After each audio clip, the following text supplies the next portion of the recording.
Friends ఇదిగోని night పడుకుంటేప్పుడు మనం ఈ విధంగా గిన్నెలన్నీ తోమేసుకొని కిచెన్ ప్లాట్ఫామ్ అంతా నీట్ గా చేసి పెట్టుకున్నాం అనుకోండి, ఉదయం లేసేటప్పటికి పని ఈజీగా అయిపోతుంది. ఇదిగోని కిచెన్ ప్లాట్ఫామ్ రోజు సోప్ పెట్టేసి స్క్రబ్బర్ తో అనేసి, అలానే స్టవ్ కూడా నీట్ గా స్క్రబ్బర్ తో అనేసి వాటర్ తో అనిన తర్వాత క్లాత్ తో తుడ్ చేస్తాను. ఇదిగోండి సైడ్ వాల్స్ కూడా అలానే చేస్తాను. ఇదిగోండి సింక్ చూసినట్లయితే సింక్ కూడా నీట్ గా క్లీన్ చేసేసాను. అయితే 15 రోజులకు ఒక్కసారైనా ఈ యొక్క మనకి వాష్ బేసిన్స్ కానీ సింక్స్ కానీ లీక్ అవుతా మనకి బ్లాక్ అవుతా ఉంటాయి కదా, ఆ బ్లాక్స్ క్లియర్ చేసుకోవడం కోసం అయితే ఇది వేస్తాను. ఇది వేసేటప్పుడు ఏంటంటే సింక్ మొత్తం క్లియర్ చేసుకోవాలి. సింక్ లో అసలు వాటర్ ఏం పడకుండా ఉండాలి. ఇదిగోండి ఇంతకుముందు వాటర్ ప్యూరిఫైర్ ఆన్ అయింది అనమాట, అందుకే వాటర్ ప్యూరిఫైర్ కూడా ఆఫ్ చేశాను. అంటే మన కిచెన్ అంతా క్లీనింగ్ అయిపోయిన తర్వాత కిచెన్ ప్లాట్ఫామ్ క్లీన్ చేసుకొని ఇది కూడా క్లీన్ చేసి పెట్టేసుకున్నాం అనుకోండి.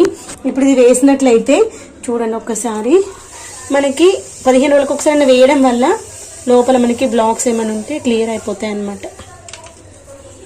నురుగు నురుగు వస్తుంది. సగం అయిపోయింది, ఇంకా సగం కింద వేద్దాము. ఇదిగోండి మనకి బురుగులు బురుగులు వస్తుంది, సౌండ్ తెలుస్తుంది. మంచిగా క్లియర్ అయిపోతుంది. కింద మిగిలింది వేసేసుకుందాం. ఇలా కింద వేసేసేయాలి, ఎందుకంటే ఆయిల్ జిడ్డు ఏమైనా ఉంటే మొత్తం అంతా ఇక్కడే బ్లాక్ అవుతుంది.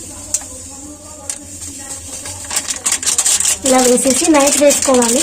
మన పని అంతా అయిపోయినాక పొద్దున క్లీన్ పెట్టేసుకోవాలి.